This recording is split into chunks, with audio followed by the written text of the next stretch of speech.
Okey, Assalamualaikum warahmatullahi wabarakatuh dan selamat pagi. Waalaikumsalam. Waalaikumsalam. Okey. Okey, macam mana kelas kita dah hampir 2 minggu berjalan? So far okey tak? So far okey, alhamdulillah. Bapa okey je, alhamdulillah. Okey. Boleh terima lagi lah. Maksudnya kelas kita ni secara online boleh terima Boleh. InsyaAllah. Boleh. Osman dengan Haziq ada Ada je. Ada je. Dua orang ni tak habis-habis WhatsApp saya tanya pasal FYP. Okay, so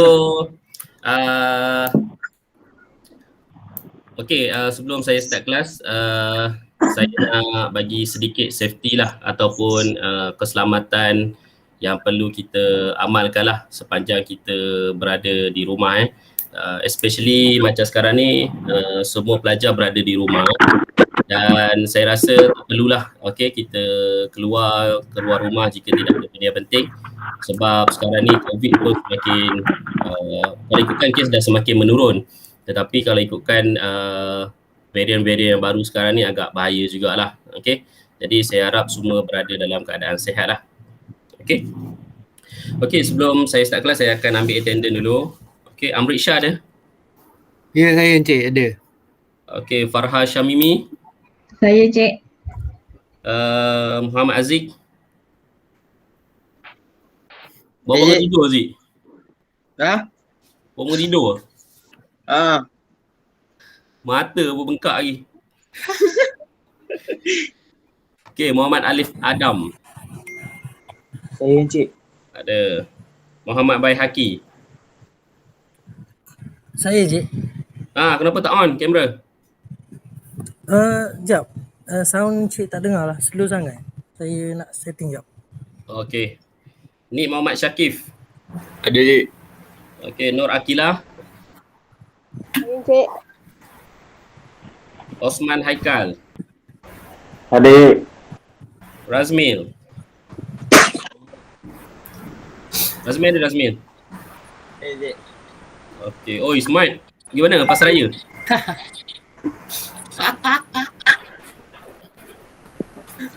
Okay, Siti Noliana. Saya Cik. Alright, okay. So semua je lah. Okay. Untuk pagi ni, saya akan terangkan berkaitan dengan safety kerana salah satu elemen yang penting ketika kita masuk ke bengkel adalah keselamatan lah. Okay, jadi untuk keselamatan especially nanti awak akan berada di CTRM untuk praktikal. Tahu kan awak akan berada di CTRM untuk praktikal? Tahu. Okay, ke awak expect praktikal di tempat lain? Tak. Satu company je. Okay, bagus. So CTRM tu kalau ikutkan memang tempat yang agak strict lah dari segi safety dia. Dan kalau awak tahu dia punya guard tu berkuasa penuh. Guard dia berkuasa penuh. Bukan macam guard di KKTM lah. Kalau guard di KKTM boleh. Boleh. Tapi kalau di CTRM guard tu dia berkuasa. Okay. So saya terangkan sedikit lah berkaitan dengan safety yang ada kaitan dengan CTRM dan kalau ikutkan di CTRM saya pernah attachment selama sebulan. Okay, saya tengok macam mana dia punya pemantauan keselamatan dia sangat tegas lah. So saya terangkan berkaitan dengan topik kita pada hari ini. Okay, saya share slide.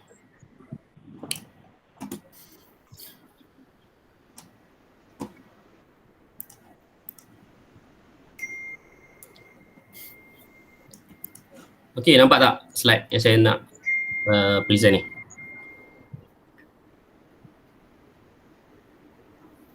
Nampak Cik? Okay. Nampak Cik? So hari ni kita akan belajar iaitu WA yang ke-6.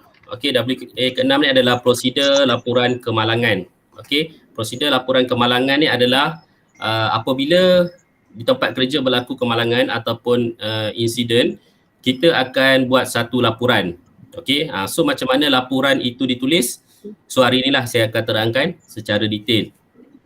Okey, so untuk tajuk ni adalah NOS yang yang 4 kalau tengok kat sini adalah MT01 4. So maksudnya level 4 lah.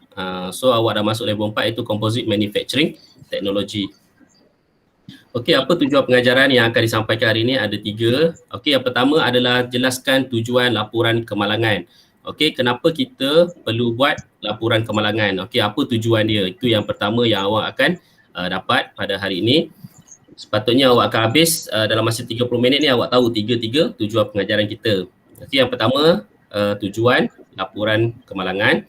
Yang kedua, terangkan tindakan dan prosedur terhadap isu kemalangan yang berlaku. Okey, di mana awak dapat terangkan apa tindakan yang perlu kita lakukan dan prosedur yang kita perlu lakukan kepada kemalangan yang berlaku di tempat kerja. Okey, yang ni bukan sahaja di tempat kerja sama ada di bengkel nanti ke, mungkin nanti awak akan kena tahulah apa tindakan dan prosedur yang perlu dilakukan andai kata kemalangan berlaku. Okey, yang ketiga adalah terangkan prosedur macam mana hendak menulis laporan kemalangan. Okey, ini adalah yang ketiga. Yang pertama saya recap balik tujuan laporan kemalangan, yang kedua tindakan, yang keempat adalah prosedur laporan kemalangan. So ada 3 tujuan pengajaran kita pada hari ini. Okey, seterusnya adalah kepentingan pengajaran. Okey, apa yang awak akan dapat daripada pengajaran pada hari ini adalah di mana pelatih-pelatih akan dapat memahami prosedur dan tindakan yang perlu diambil jika berlaku kemalangan di tempat kerja. Okey, macam saya cakap tadi, andai kata berlaku kemalangan di tempat kerja, apa prosedur dan tindakan yang perlu awak lakukan. Okey, so ni contoh yang perlu kita ambil lah, apa yang perlu kita buat. Kena tahu prosedur, kena tahu tindakan. Andai kata kawan kita ada kemalangan ataupun kita sendiri berada di tempat kerja tu ada jadi saksi ke, so kita tahu apa yang perlu kita buat. Okey, ingat lagi tak?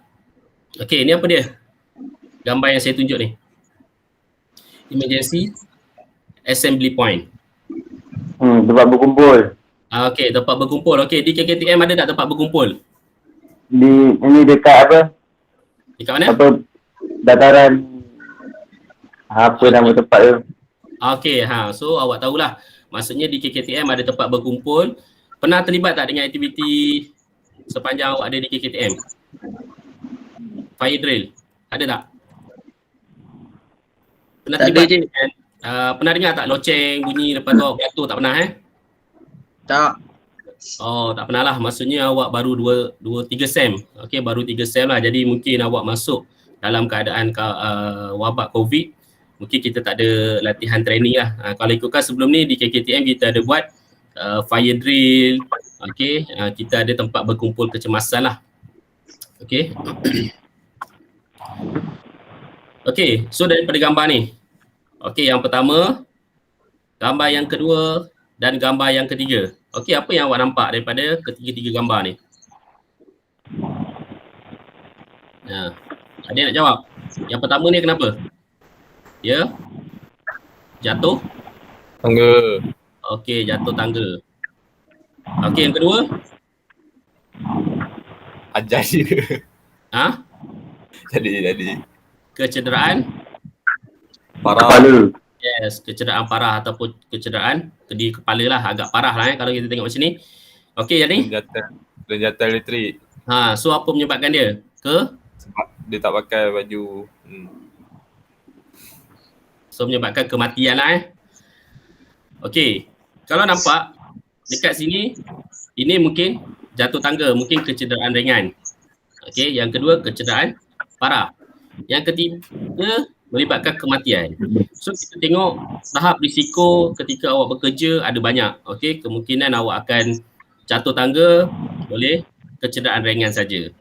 Andai kata awak kecederaan pada di bahagian kepala, boleh menyebabkan kecederaan parah.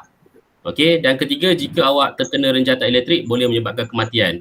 Okey, jadi risiko di tempat kerja ni sangatlah tinggi dan kita tidak tahu apa yang berlaku kepada diri kita. Jadi andai kata berlaku sahaja kemalangan di tempat kerja, kita tahu apa yang perlu kita lakukan, apa prosedur dan tindakan yang perlu kita lakukan. Okey, jelas tak setakat ni? Jelas Cik. Okey. Jelas, Cik. Okey, andai kata yang pertama, okey yang pertama tak nak lah. Okey, andai kata yang kedua. Yang kedua, kecederaan parah berlaku. Okey, saya nak tanya Muhammad Alif Adam. Alif ada Alif? Ya, Encik. Okey Alif. Andai kata kecederaan parah ni berlaku kepada kawan awak, apa yang perlu awak lakukan? Apa tindakan yang perlu diambil? Kalau yang awak tahulah. Segera menghubungi ambulans lah. Okey, menghubungi ambulans. Terus menghubungi ambulans lah. Okey, andai kata yang ketiga ni kematian, apa yang perlu awak lakukan? Menghubungi ambulans dulu. Biasanya kita pastikan dululah dia punya kematian tu dulu. Okey, CPR. CPR. Okey, so yang tu kita akan belajar hari ni lah. Okey, macam tadi awak bagi tahu kena telefon ambulans. Okey, kena buat CPR. So itu adalah pandangan awak. Okey, dan kita akan tengok apa yang tindakan sepatut kita akan buat lah pada kelas pagi ni. Okey, ini adalah kemalangan. Okey, yang tujuan yang pertama iaitu tujuan yang laporan kemalangan. Okey, kenapa kita perlu buat laporan kemalangan ni? Okey, yang pertama kita untuk memastikan semua kemalangan yang berlaku disiasat dengan teliti selepas menerima laporan. Okey, andai kata berlaku sahaja kemalangan, perlu ada laporan. Dan kenapa perlu ada laporan tersebut? Kerana untuk untuk memastikan kemalangan berlaku disiasat dengan teliti. Okey, disiasat dengan teliti lah. Itu poin yang pertama. Okey, kenapa kita perlu buat laporan kemalangan? Yang pertama, dia nak siasat dengan teliti. Kenapa berlakunya kemalangan tersebut? Okey, ingat poin yang pertama, untuk menyiasat dengan teliti. Okey, yang kedua, kenapa perlu tujuan laporan kemalangan ni adalah untuk mengenal pasti punca. Okey, mengenal pasti punca kemalangan yang berlaku. Yang pertama tadi, kita nak siasat dengan teliti. Yang kedua, kita nak tahu punca kemalangan yang berlaku. Apakah punca-punca yang menyebabkan berlakunya kemalangan tersebut? Dari sama ada berpunca daripada sikap manusia ataupun pekerja itu sendiri yang ambil sambil lewa, ataupun disebabkan oleh mesin ataupun alatan. So kita kena tahu apakah punca-punca yang menyebabkan berlaku kemalangan tersebut, daripada sikap kelalaian manusia itu sendiri ataupun kegagalan mesin dan juga alatan lah. Itu yang kedua.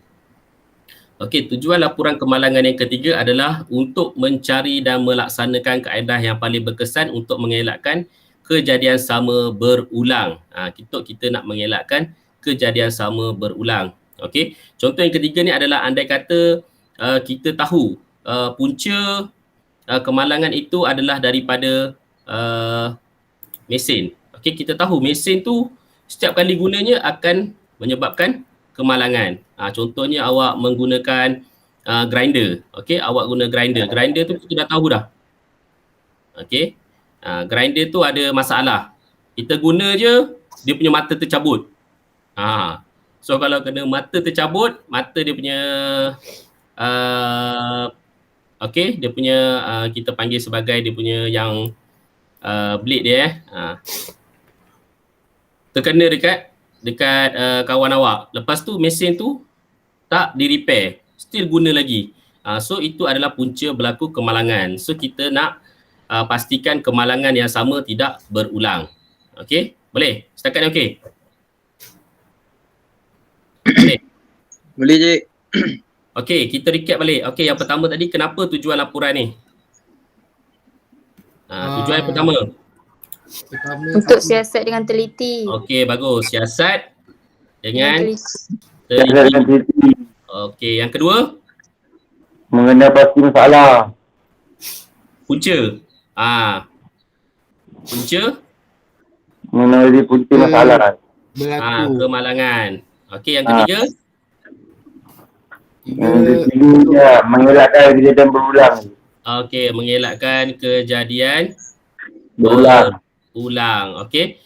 So ini adalah kenapa kita perlu buat laporan. Okey, ada 3 tujuan sahaja. Okey, apa yang perlu kita lakukan? Tindakan dan prosedur terhadap isu kemalangan ni. Okey. Okey, ada tindakan yang perlu kita lakukan, yang perlu kita ambil sebagai pekerja. Okey, prosedur dan tindakan tindak balas terhadap kejadian harus merangkumi semua kemalangan, kerosakan harta benda dan near miss di dalam premis syarikat. Okey, maksudnya yang pertama ni kita kena ambil tindakan bagi semua kemalangan yang berlaku. Tidak kiralah kemalangan kecil, kemalangan sederhana ataupun kemalangan yang besar. Maksudnya kat sini adalah contohnya kemalangan kecil. Okey, kemalangan kecil ni adalah kecederaan ringan. Sederhana ni kecederaan parah. Dan kemalangan besar ni adalah kematian. So maksudnya andai berlaku sahaja mana-mana, okey, kemalangan kecil ke, kemalangan sederhana ke, kemalangan besar ke, semua perlu ada laporan. Okey, perlu ada laporan. Okey, kerana laporan ni lah yang kita akan tengok apa punca, kita nak tengok cara mengatasi dan kita nak elakkan daripada berlakunya kemalangan. Okey, near miss ni tahu near miss? Near miss ni adalah hampir berlaku. Okey. Andai kata ada crane dekat bengkel. Okey, crane tu dekat sebelah ni. Okey, crane ni kat atas. Awak dekat bawah. Crane tu jatuh. Sipi-sipi je nak kena awak. Okey, itu dia panggil near miss. Dia tak kena kat kepala awak. Tetapi crane tu jatuh bersebelahan. Hampir-hampir nak kena awak. Itu dinamakan hampir-hampir near miss. So yang ni pun perlu dilaporkan kemalangan tu lah. Supaya andai kata kawan awak berada dekat sini, dia tak akan jatuh lah atas crane kepala dia lah. Okey, sama jugalah dengan contoh-contoh lain. Okey. Tindakan dan prosedur terhadap isu kemalangan yang kedua. Okey, nanti awak berada di CTRM awak akan kenal lah siapa itu ketua bahagian HOS ataupun kita panggil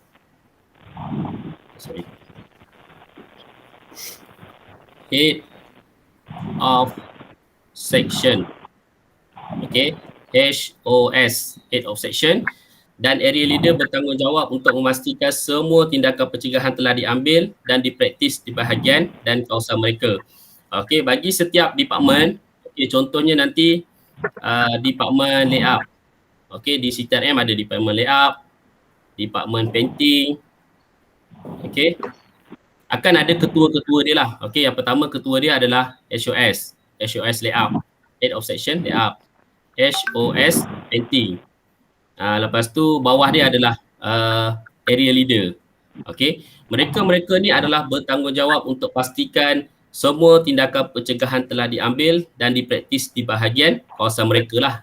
Mereka ni lah yang perlu pastikan kawasan di department mereka tu telah diambil tindakan pencegahan supaya tidak berlaku kemalangan. Okey, tidak berlaku kemalangan. Itu yang kedua. Okey, yang pertama tadi, semua kecederaan kecil, parah ataupun kematian perlu dilaporkan. Yang kedua adalah HOS dan area leader bertanggungjawab untuk pastikan kawasan mereka tu bebas daripada berlaku kemalangan. Okey, yang ketiga pula, area leader harus melaporkan semua kemalangan dan kerosakan harta benda kepada pegawai safety lah. Okey, ini adalah area leader. Okey, area leader, dia tengok kemalangan di tempat kerja dia, so dia laporkan kepada pegawai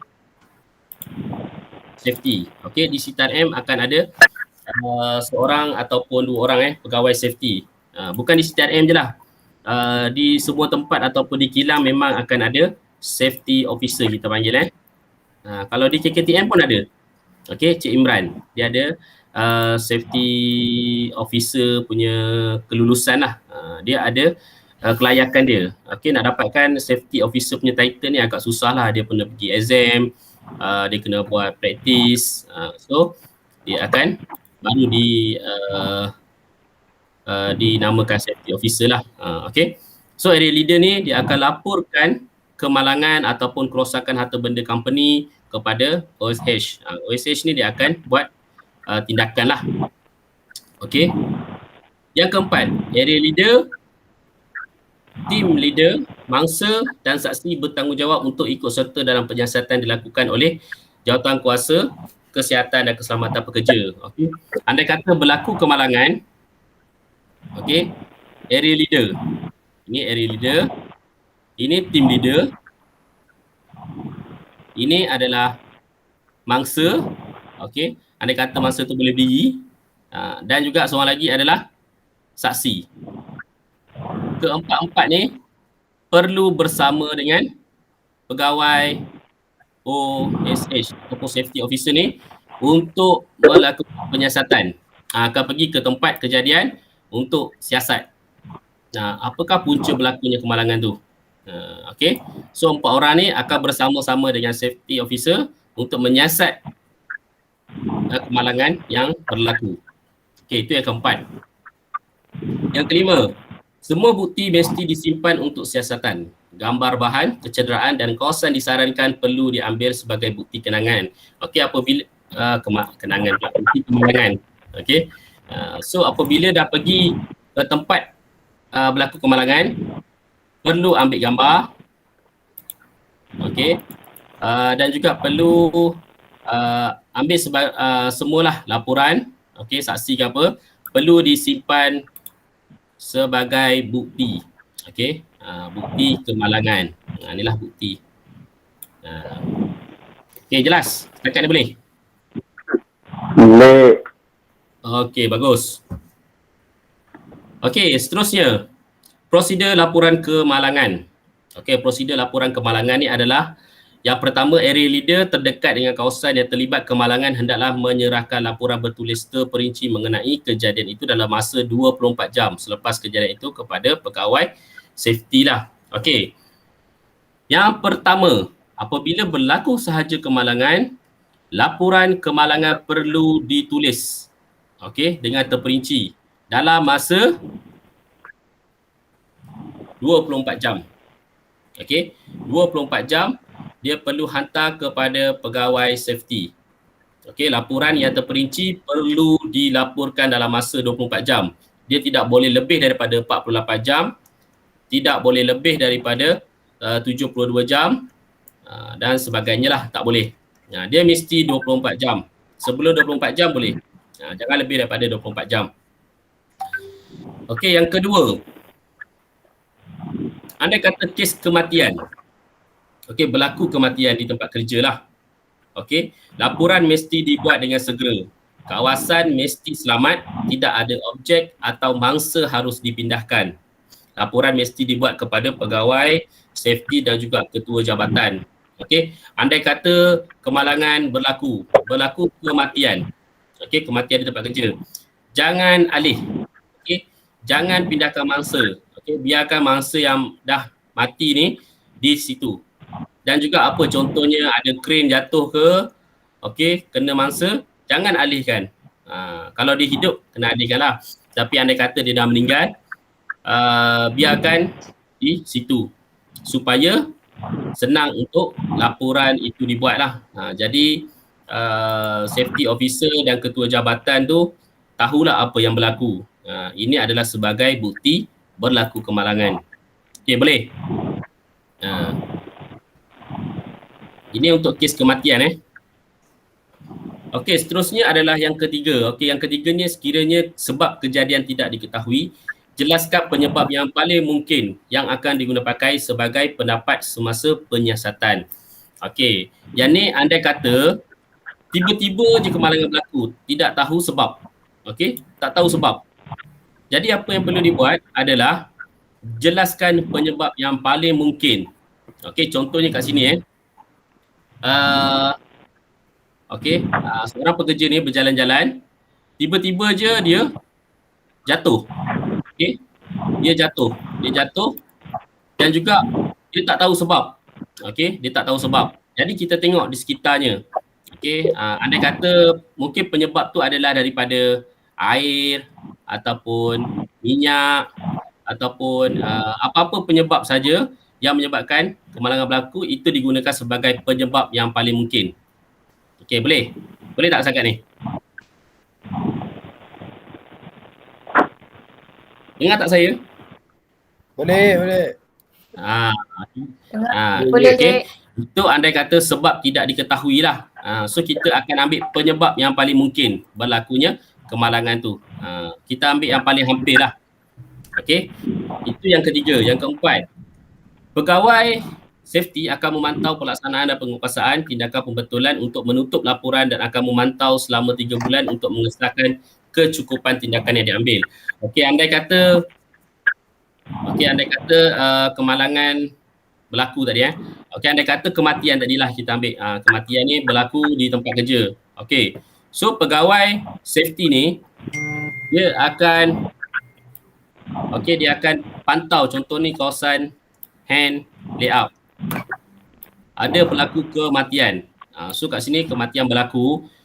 So dia pegawai OSH ni dia akan pantau kawasan ni selama 3 bulan.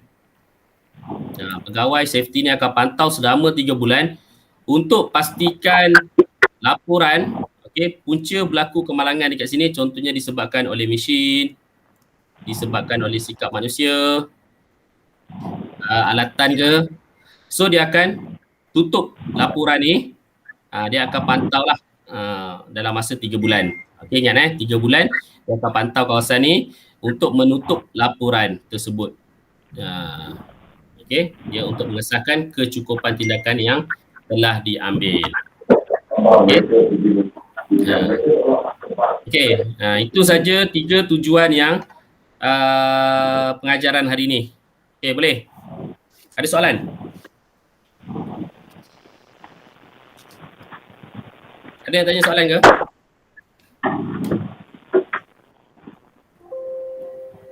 Ada. Okey, siapa? Hei. Okey, Osman. Mantap kan? Kita nanti dekat CTRM kita duduk penyelidikan bawah siapa ya? Okey. Okey, bagus soalan tu. Okey, Osman tanya. Okey, andai kata nanti awak dah praktikal di CTRM, awak diletakkan di bawah penyelidikan siapa? Okey. Nanti awak dah berada di CTRM selama 1.5 tahun. Okey, ataupun selama lebih kurang 15 bulan. Okey, awak akan diletakkan di bawah seorang supervisor lah. Okey, di bawah supervisor ni dia akan pantau awak punya keselamatan, cara kerja awak dan juga apa-apa kebajikan yang awak perlukan di CTRM nanti. Jadi apa-apa arahan keselamatan awak kena ikut supervisor awak, dan supervisor awak tu pula dia di bawah team leader. Okey, supervisor awak atas dia adalah team leader, bukan team leader, area leader. Okey, area leader, dan atas dia pula area leader tu ada HOS, head of section, ketua lah, ketua di kawasan tersebut. Nanti awak akan diletakkan di macam-macam, contohnya ada 10 orang. Okey, dia akan bagikan kepada beberapa section lah. Contohnya 2 orang di bahagian layout, 2 orang di bahagian kitting, potong, 2 orang di bahagian store, 2 orang di bahagian painting. Tengoklah di bahagian mana awak dapat. Dan awak mungkin dikekalkan sampai awak habis OGT, ataupun awak mungkin akan rotate ke terpulang kepada department dekat situlah. Selalunya yang akan buat keputusan ni adalah HOS, head of section. Okey, boleh Osman? Jawab Okey, bagus. Okey, yang lain ada soalan? Okey, andai kata tak ada, saya akan uji awak punya pengetahuan. Okey, kita tengok. Okey, kejap Okey, saya share. Okey. Kalau tak ada soalan, okey, kertas penerangan saya dah hantar. Kertas penerangan ni saya dah hantar dekat dalam saya dah masukkan dalam Google Classroom ataupun dalam grup WhatsApp. Ada tak dapat kertas penerangan? Ada kan dalam grup WhatsApp? Ada. Okey. So boleh baca kertas penerangan tu, semua nota-nota ada dalam tu. Okey, nota yang saya ceritakan pada pagi ni semua ada dalam tu. Okey, kalau tak ada soalan tak? Soalan lain? Tak ada? Ada je. Okey, kalau tak ada, saya buat soalan quizzes. Okey, quizzes ni saya akan hantar dekat dalam grup WhatsApp. Okey. Daripada pukul berapa je? Apa tu? Daripada pukul berapa boleh? Dah, boleh buka dah. Sekarang. Oh. Okey, saya buka quizzes.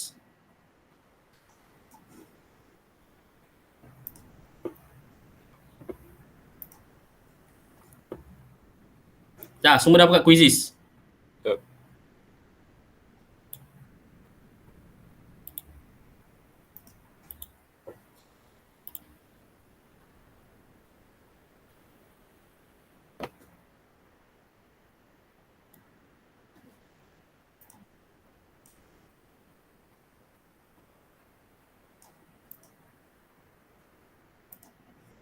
Okey, ada 5 soalan. Okey, kita akan uji. Okey, kod dia adalah 484391.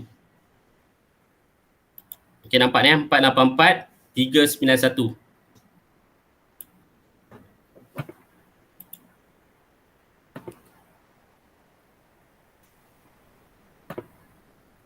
Okey, letak nama penuh Okey, Razmi dah ada.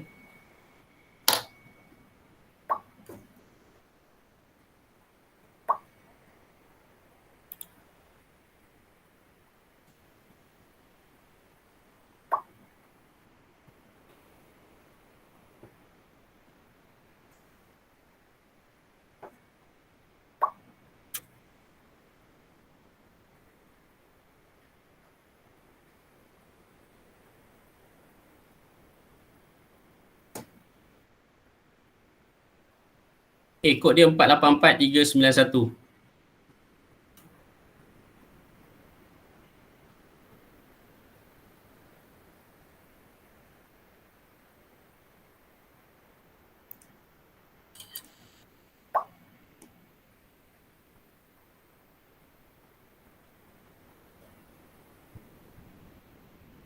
Aziz dah. Muhammad Alif. Alif ada tak Alif? Boleh masuk tak? Aduh Encik. Aduh. Okey.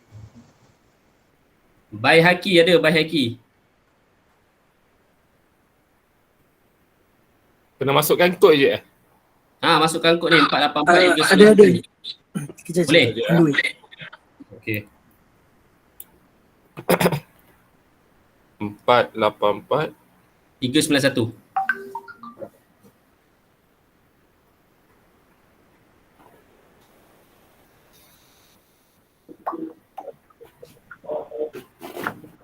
Okey, lagi seorang. Siapa lagi seorang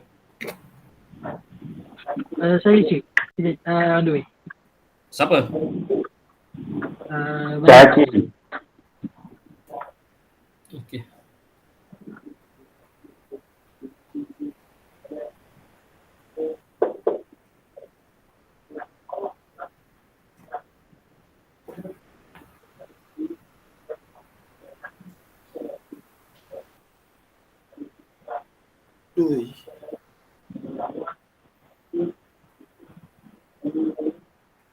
Osman Osman dah masuk. Siapa? Baik. Saya Baihaqi. Siapa nama? Baihaqi. Baihaqi. Oh, okey. Internet slow ke? Internet saya slow, Encik. Internet slow. Ya. Berapa? Sekejap. Berapa kod? Okey tak? Okey, Tak, kalau lapan, okey, nanti kita awak cuba kemudian Okey. Dia berapa?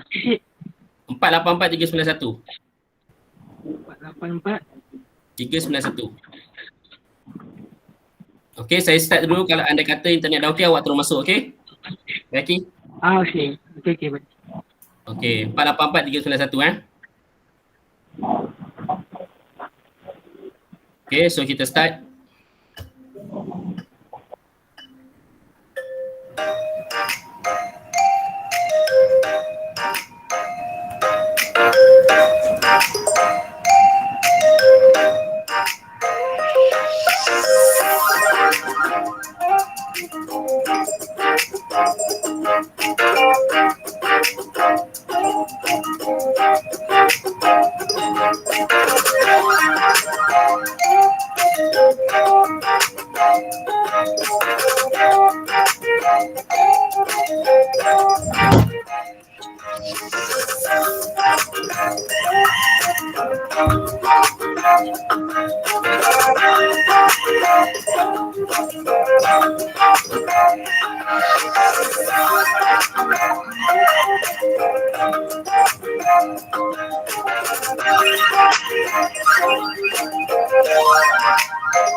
Okey, so tahniah kepada yang pertama Farha, yang kedua Baik Haki, yang ketiga Haziq.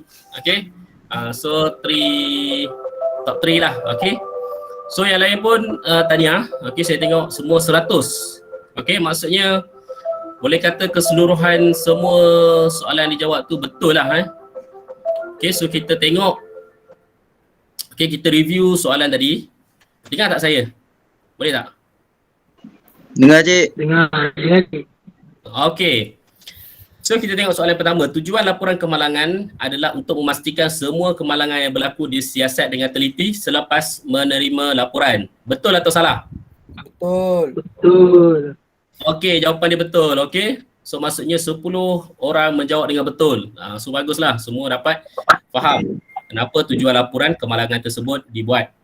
Okey, yang kedua, apakah tujuan laporan ini perlu direkodkan? Okey, yang pertama untuk mencari salah pekerja, betul atau salah? Salah. Yang kedua untuk mengira kerugian syarikat, betul ke salah? Salah. Salah. Okey, untuk mengatasi kekurangan pekerja pun salah. Salah. Jawapannya adalah untuk mengenal pasti punca kemalangan Betul. berlaku. So jawapan dia adalah D. Okey, so semua menjawab dengan betul. Yang ketiga adalah prosedur tindakan terhadap isu kemalangan perlu dijalankan di tempat kerja. Siapakah yang bertanggungjawab bagi melaporkan kemalangan dan kerosakan harta benda kepada pegawai OSH? Siapa yang perlu lakukan? Area leader. Area leader, okey, kontraktor, pengarah syarikat, pekerja pembersihan, semua tidak ada kuasa. Yang berkuasa hanya area leader saja. Okey, semua menjawab dengan betul. Okey, seterusnya, jika berlaku kemalangan, berapa lamakah masa yang perlu diambil oleh area leader untuk menyerahkan laporan bertulis kepada pegawai OSH? Dalam masa? Tempoh 24 jam ni. Okey, bagus, 24 jam. Okey, semua menjawab dengan betul.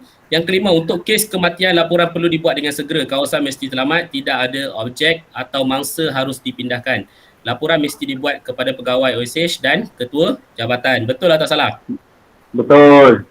Okey, betul. Maksudnya semua mangsa ataupun objek, jika berlaku kematian, kita tidak boleh pindahkan. Okey, kita perlu buat laporan kepada pegawai OSH dan juga ketua jabatan. Okey, bagus. Semua betul. Okey. Jadi saya rasa awak fahamlah topik kita pada hari ini. Okey, jelas tak? Jelas Jelas. Okey. So kertas tugasan, okey. Kertas tugasan saya dah masukkan dekat Classroom. Okey, Google Classroom. Saya minta saya minta untuk nanti awak jawab kertas tugasan ni. Okey. Kalau dekat kolej senang, saya bagi penilaian, saya bagi hard copy. Okey. Tetapi kita berada di online, saya tak tahu nak access macam mana. Yang tadi quizzes tu untuk kita nak menguji kefahaman awak tadi. Okey, yang ni untuk saya nak pengesahan. Maksudnya awak betul-betul faham ataupun tidak topik ni. Okey. Jadi saya dah masukkan kertas tugasan ni dalam Google Classroom, ataupun kejap lagi saya akan bagi link untuk awak jawab dalam Google Form. Okey. Google Form. Okey, topik dia yang ni lah, berkaitan dengan topik kita pada hari ni, iaitu adalah prosedur laporan kemalangan. Okey, iaitu C01T17/23. Okey, kejap lagi saya akan bagi Google link dalam grup WhatsApp, ataupun boleh tengok dekat dalam Google Classroom. Okey, saya dah lampirkan Google Form tu. Okey, masa yang diberi adalah 1 hari untuk awak siapkan. Okey, maksudnya yang ni saya bagi hari ni.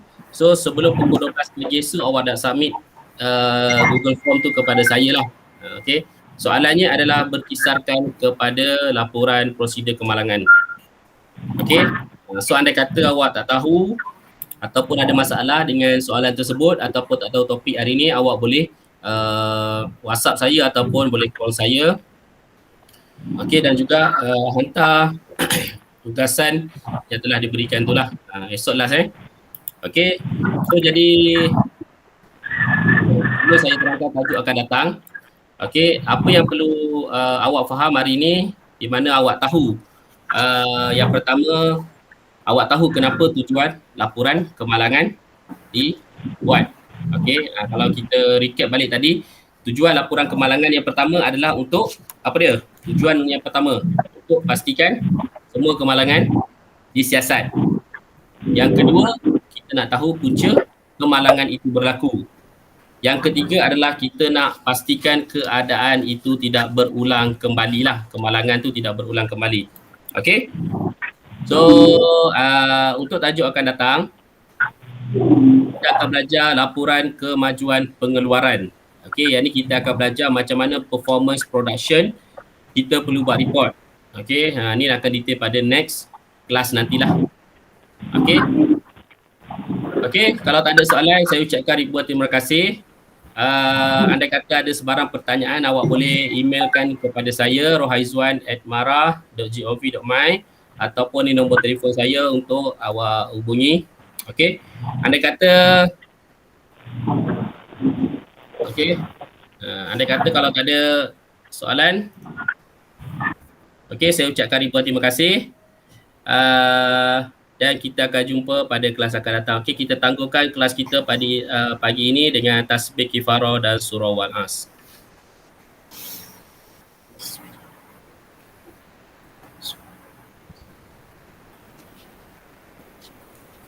Okey, sekian. Terima kasih. Terima kasih. Terima kasih. Okay, sama. Okay, Cik. Terima kasih Encik. Hati-hati semua. Elok semua hari ni, elok. Okay. Okay. Okay.